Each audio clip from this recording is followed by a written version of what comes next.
Mr. Speaker, I want to begin by saying how proud I am to be part of a government that gets to put Guyana back together again after the calamity that was the APNU AFC coalition put us in. Since the PBPC's government returned to power, Mr. Speaker, confidence has been restored in the economy. Investors are flocking Guyana. There is a breath of fresh air that fills this land with optimism. And citizens can once again look forward to a future, a bright future with the People's Progressive Party Civic. Budget 2021, quite fittingly, is themed a path to recovery, economic dynamism, and resilience. It captures the vision of President Ali for our country and makes clear the focus of this government. And we are focused on greater and better prosperity for all the people of Guyana. We are not busy acquiring gold bands and beds off the backs of public servants. We are focused on returning Guyana to glory. While the members across the floor are busy making noise and spouting useless commentary, the members on this side cannot wait to begin implementing the plans and policies of this PBPC government. Plans and policies that will put money in the pockets of every Guyanese, rebuild the security and health sectors, provide jobs, and above all, bring hope back to our people. The members across the floor, Mr. Speaker, are not bothered by the challenges that are facing our fellow citizens. No, they want to rabble-rouse. The truth is, Mr. Speaker, they cannot discuss any budget in any sensible way because they do not have the knowledge or skills to do so. And more importantly, they cannot do so because they have failed. The APNU AFC government failed to implement the lofty plans that they gabbed about while in government. They failed to come up with the right strategies to tackle the many challenges that face our country, even with the goodwill they enjoyed in 2015. They have failed, Mr. Speaker, failed, and they know it. This nation cannot and must never forget the havoc that they wreaked on our fledgling democracy less than a year ago. We must never forget the war they declared on this nation when they refused to give up power. We must never forget that it is the PBPC, along with all the other guardians of democracy, that fought desperately for 5 long months to ensure that the votes cast is its cast for the party that for which the majority of this country favored, and that it was accounted for. In the face of challenges that threatened to undo us and a global pandemic at the time, the PPPC, under the leadership of His Excellency President Dr. Mohammed Irfan Ali, stayed the course. Because, Mr. Speaker... Honourable Member, second reference, but there's a standing order with respect to using the President's name to influence, right? So we have circulated His Excellency's speech. I'm sure there are ample quotes that you can quote if you want to invoke the name of His Excellency. Because, Mr. Speaker, it is the PBPC that has the knowledge, the skills, and the competence to lead this country, to save it from the hell that the APNU AFC had plunged it. And so we want to get on with development. We want to get this country back on track, and Budget 2021 sees us firmly on the path that can only lead us to success.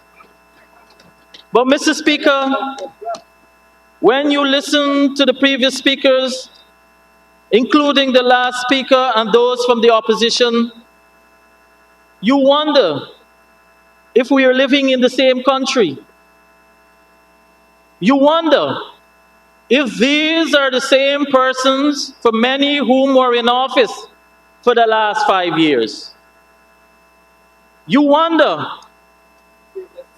And Mr. Speaker, much has been said that they have been claiming that they were not consulted. But Mr. Speaker, they have refused to recognize a People's Progressive Party civic government and a president, a duly elected president. And if you do not recognize, how can we recognize you as the leading opposition? Mr. Speaker, they criticize the allocations for the school cash grants. But Mr. Speaker, if that is not laughable, what is not? They, in 2015, removed the program completely, not even probably giving $1. And they are here in this house criticizing the amount of $15,000 for every child. Mr. Speaker, they have criticized the COVID cash grant program. When this nation, when many of us here for the 5 months were fighting to ensure that our votes were recognized, when many of them in this dome from the opposition were here daily in the recount, they, Mr. Speaker, were controlling the purses, they were controlling the budget, they were controlling the resources of the state. And while we were going through a COVID pandemic, not $1 or not one resource or not one major activity, not one hamper did they send to communities for relief for persons who were suffering from the COVID pandemic. But yet you come here, you are in government at that time, but yet you come here to criticize the COVID cash grant program. Just use honorable before they. Thank you, Mr. Speaker. Mr. Speaker, much has been said about the public service. But Mr. Speaker, they probably forgot when the then Minister of State, the Honorable now Leader of Opposition, Joseph Harmon, in a circle in 2015, indicated that candidates in elections that could not be in public service, that they had to be professionalized, and they terminated over 2,000 public servants, from cleaners to PSs, including 2 who are here sitting on this side of the government, and replaced them, Mr. Speaker, with candidates and activists embedded in every ministry and agency. Mr. Speaker, much has been said, and they're asking about free education that we promise at university. But Mr. Speaker, the PPPC's manifesto is there for all to see, and it is for all to read. But if you have a comprehension deficit, then, Mr. Speaker, the many courses that are being offered by the Honorable Minister of Public Service I would ask that many of them, they apply for such courses, and this time we will legitimately allow them to have the scholarship. And so, Mr. Speaker, we have committed that we will deliver and we will have free university education. But we never said that it was going to be happening on our first budget presentation. We said between our first term. And Mr. Speaker, I'm reminded by the last speaker, I'm wondering if this was the same person, in addition to coming to the opposition office in 2018, praised the People's Progressive Party Civic, the General Secretary of the GTU,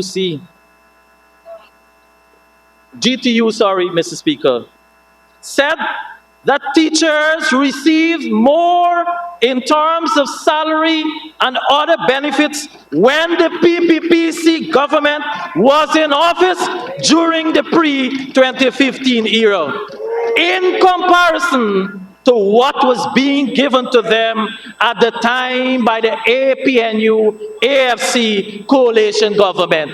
Who said that, Mr. Speaker?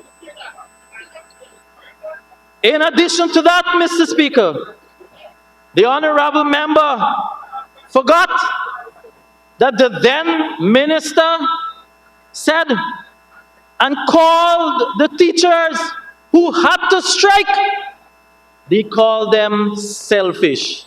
The honorable then Keith Scott called the teachers selfish. Did we forget this? Avaricious and greedy, calling the Amerindians. Did we forget this, Mr. Speaker? And so, Mr. Speaker, we have members from the other side that are coming here and pretending that they didn't just come out of office.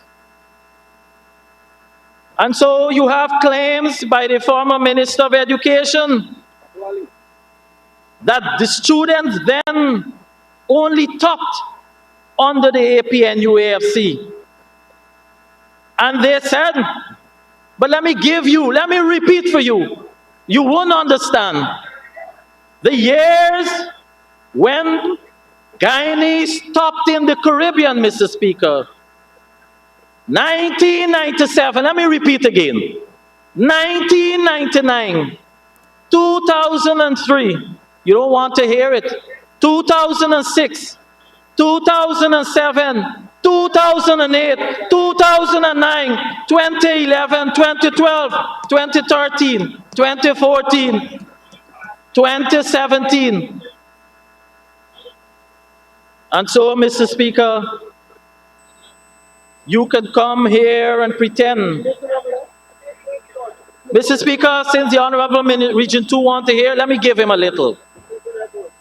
Mr. Speaker, I stand here today proud as the Minister of Housing and Water to share with this House and the citizens who are paying attention, not those who are making noise on the other side. Because home ownership, Mr. Speaker, is arguably the main goal of every Guyanese citizen. And this PPPC has always made housing a priority. The last government decentralized the housing. We set up a Ministry of Housing and Water. What did they do? They put the housing as a subset under a ministry, just like what they did with the Labor Department. Today, Mr. Speaker, home ownership is arguably the main goal of every Guyanese citizen. And we have made housing affordable and a priority. Today, many areas that were populated with bush are home to thriving communities thanks to the foresight and the vision of the PPPC government. But the last 5 years of the incompetent coalition government derailed the housing drive that was even left by now our president and the then Minister of Housing and Water. Their ideas for housing were weak and inadequate. Mr. Speaker, be reminded that it was the coalition government that played musical chairs with the housing and water sectors.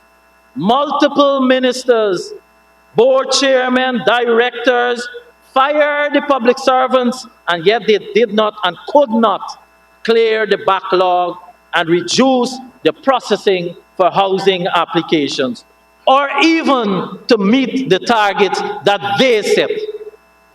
They were too busy, for example, getting their husband into contracts or even asking for laptops.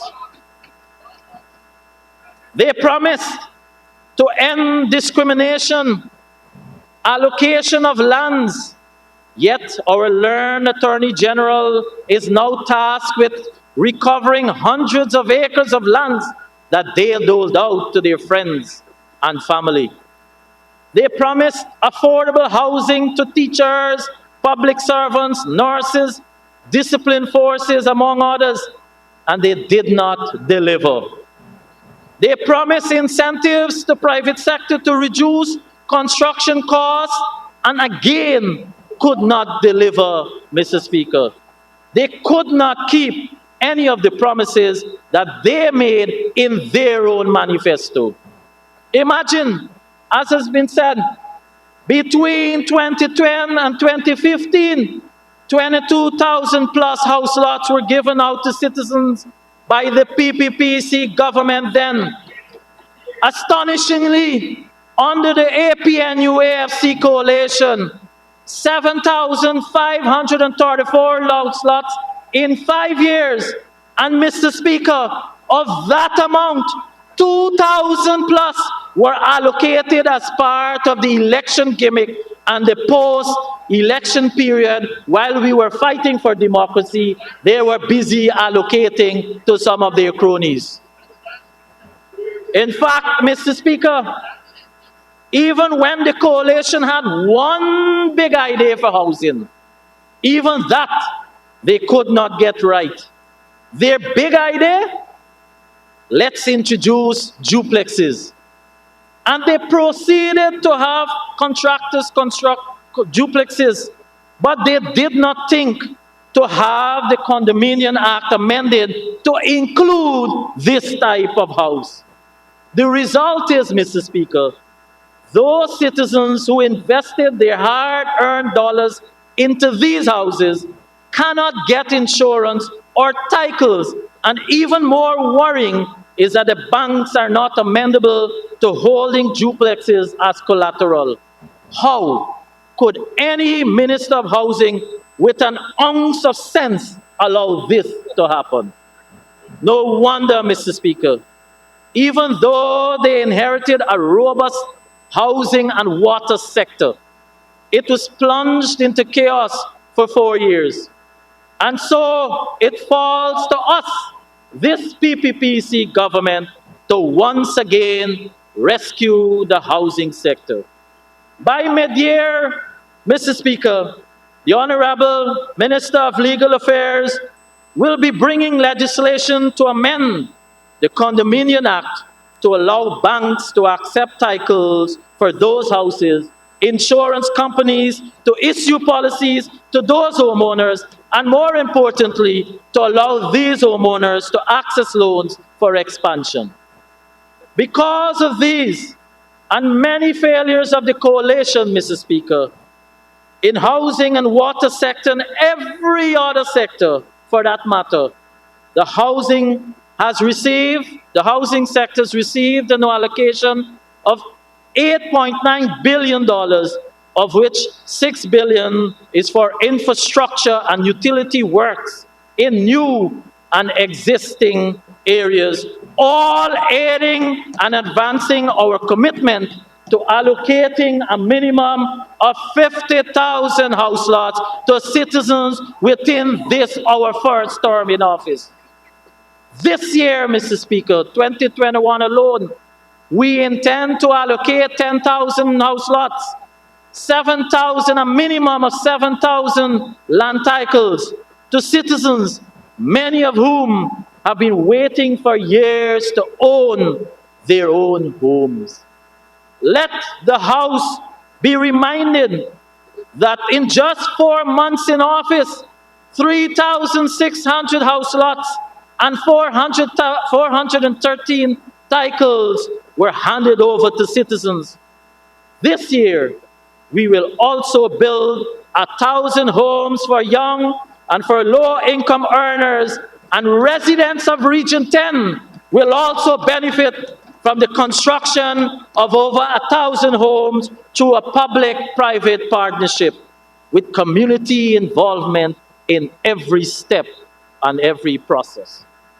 Over this 5 years, therefore, Mr. Speaker, citizens will benefit from the construction of new roads, bridges, water, and electricity, distribution networks, and improved drainage in all 10 regions.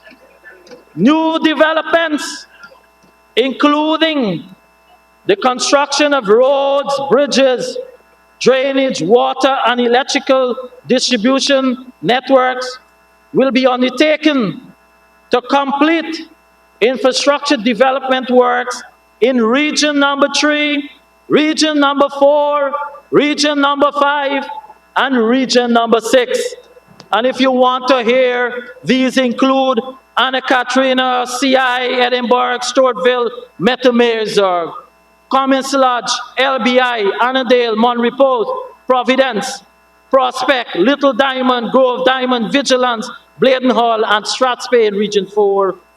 Experiment, Region 5, Hampshire, Williamsburg, Ordnance, Fortlands, number 75 Village, number 79 Village in Region number 6. 25 kilometers of roads within Regions 3, 4, 5, 6, 9, and 10 will be upgraded, and close to 13,500 citizens or 3,278 house lots will be delivered this year.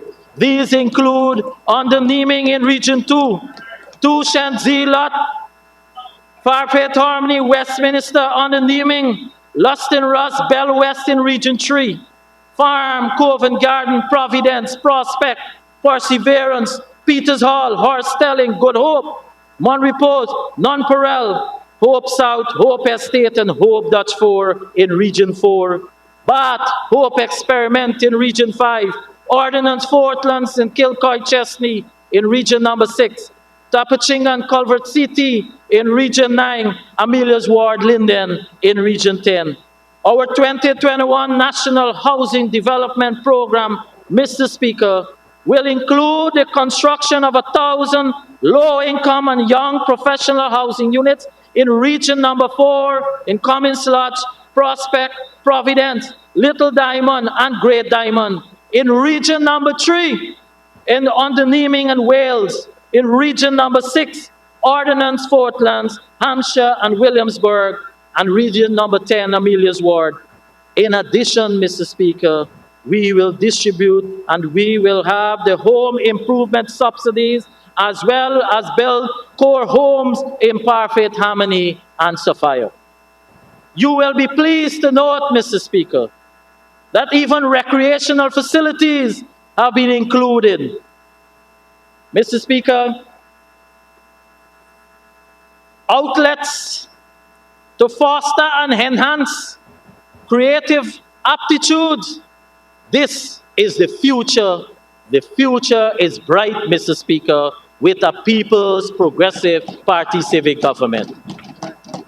By the end of 2021, Mr. Speaker, through the CHPA Central Housing and Planning Authority, Guyanese will see a commencement of new infrastructure development works in Region number 1, Region number 2, Charity, Region number 3, Onderneming, Region number 9, Lethem, and Region number 10, Amelia's Ward. Mr. Speaker, the hinterland and the Amerindian communities are no exception.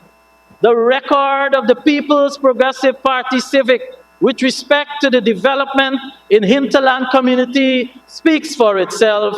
In the area of housing, we will therefore commence this year the construction of 100 homes within the hinterland communities. We will continue the road construction to complete the access road from Great Diamond to Mandela, with the construction of the 4-lane highway and the heavy-duty bridge to connect at Mocha. Mr. Speaker, in addition to other users from the East Bank, the West Coast, the West Bank, in excess of 20,000 residents will directly benefit from this new access road, and over 100,000 indirectly as part of the housing area we have developed on the East Bank. Persons will therefore now have a choice to access Georgetown or onto the East Bank when they didn't have such before.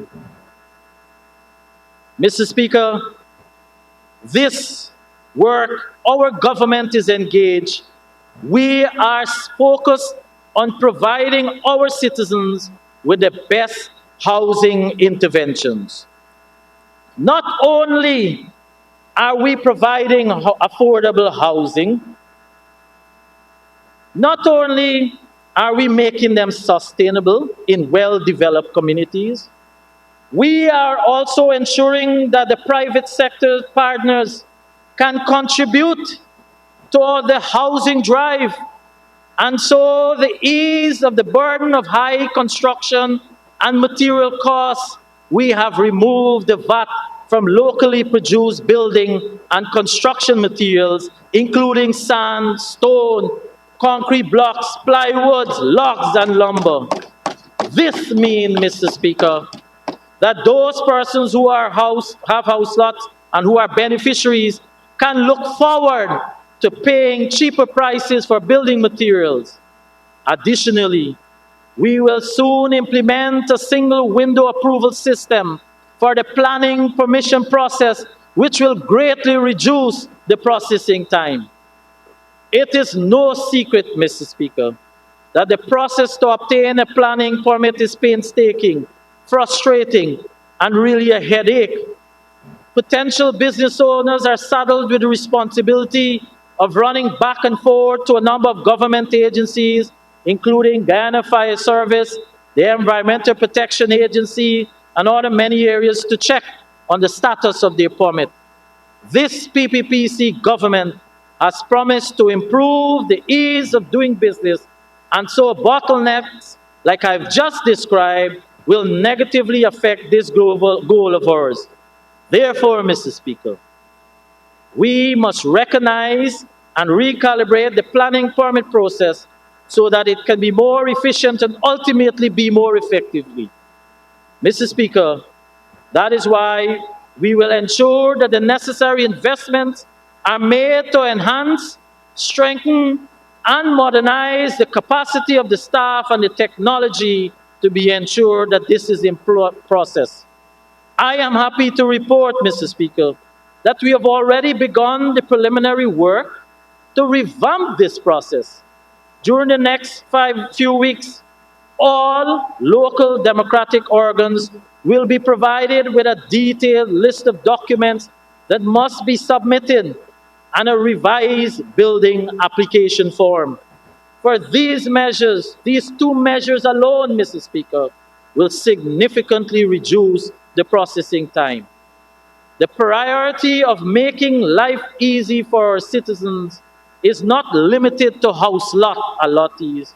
We have made provisions for the first time for homeowners to also get extra monies by raising the low-income mortgage ceiling to $12 million, as well as increasing the ceiling for mortgage issued by the New Building Society from $12 million to $15 million.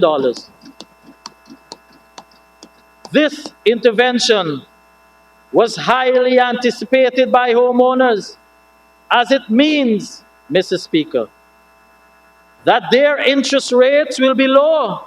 And of course, that other commercial banks will now have to become more competitive. This also means that citizens will now be able to access higher loans and follows that they can now do more on their houses, and their monthly installments will be reduced as a result of lower rates, and the overall, it is the citizens that will be the winners. Mr. Speaker, key to having great communities is also to ensure that the infrastructure is in place, from street lights to green spaces to also clean water. Clean water, therefore, means a priority for the Ministry of Housing and Water. Since coming to office, Mr. Speaker, my team has identified several challenges to assess and distribute the water, from high iron content to low treated water coverage, high levels of non-revenue water, and a marked deficit in accessing water by the hinterland population. This was compounded by the cruel imposition of VAT on water, which was borne by some of our most vulnerable citizens and pensioners. Honorable member, for you to continue, you have to get an extension. Thank you, Mr. Speaker. I'd like to ask that the honourable member be given 5 minutes to conclude. Thank you. Thank It you, is Honorable important- Member. Mr. Shearer, Honorable Member, please proceed. Thank you, Mr. Speaker. It is important for me to educate this House about the state of the water sector that we inherited. And the other side likes to trumpet the name one Van West Charles. Well, this is his legacy too. Mr. Speaker, GWI was on the verge of a financial collapse. Despite the steep tariff increase by the previous government, it had significant loss of $1.1 billion. So dire was its situation that it had to rely on bank overdraft facilities to finance situations and its operations. Sadly, but predictably for the coalition strategies, overdrafts totaling $270 million did nothing to alleviate its losses. Employment costs skyrocketed since 2015. Rental of building and the debt plagued the entity. At August 2020, GWI debt to suppliers totaled $783 million. And even worse, over 5,000 customers were denied service connections because inventory levels of service connection materials that are required to provide a service had deteriorated. Also, in August 2020, the new management inherited over 8,000 water leaks, which had been ignored for the period 2015 to August 2020. But there's good news. Since we came into government, under the stewardship of the CEO, Sheikh Baksh, GWI has collected $5.3 billion in revenue, an increase of $1 billion over 2019, and this is during COVID. Its debt is reduced. It did not access overdraft facility, and overall, the financial situation of GWI has improved. And this has happened in less than 7 months and without burdening our treasury. Mr. Speaker, that is the legacy of Van West Charles. Mr. Speaker, not only have we removed the VAT on water imposed by the previous government, we have reinstated the water subsidy that was removed. As a result, the removal of VAT on water consumption that exceeded $1,500 or 14 cubic meter, over 3,000 customers will see their disposable income increase by some $107 million a year.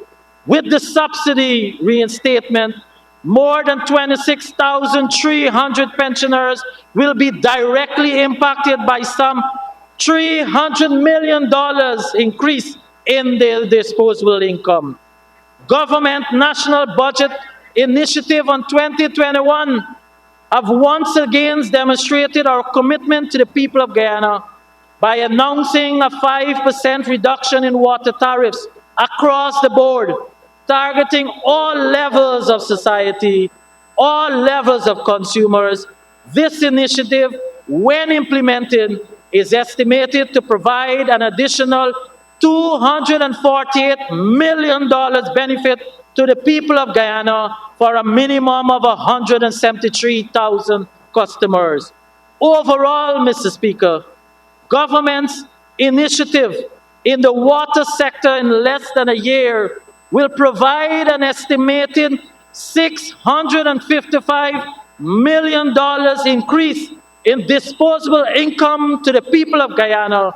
The GWI therefore now operates on a new 5-year strategic plan that aligns with our national priorities of providing clean, reliable, and affordable water. In this regard, Mr. Speaker, we are focused on increasing access to treated water coverage to 90% to reduce our non-revenue water and modernize the infrastructure. And this, Mr. Speaker, is a commitment the People's Progressive Party Civic will intend to implement. Mr. Speaker, in conclusion, in under 7 months, short months, 7 months, my ministry has made significant progress in addressing the challenges within the housing and water sectors. We have charted a course and our minds are set on meeting our targets. I have absolutely no doubt that we will restore this sector to its former glory and even surpass it. The PPPC government is not about talking, Mr. Speaker. We are about doing the work. We are focused on keeping the promises we made to the citizens of this great land of ours, and together we will. I therefore commend and recommend this 2021 budget to the House as the path to recovery for our nation. Thank you, Mr. Speaker.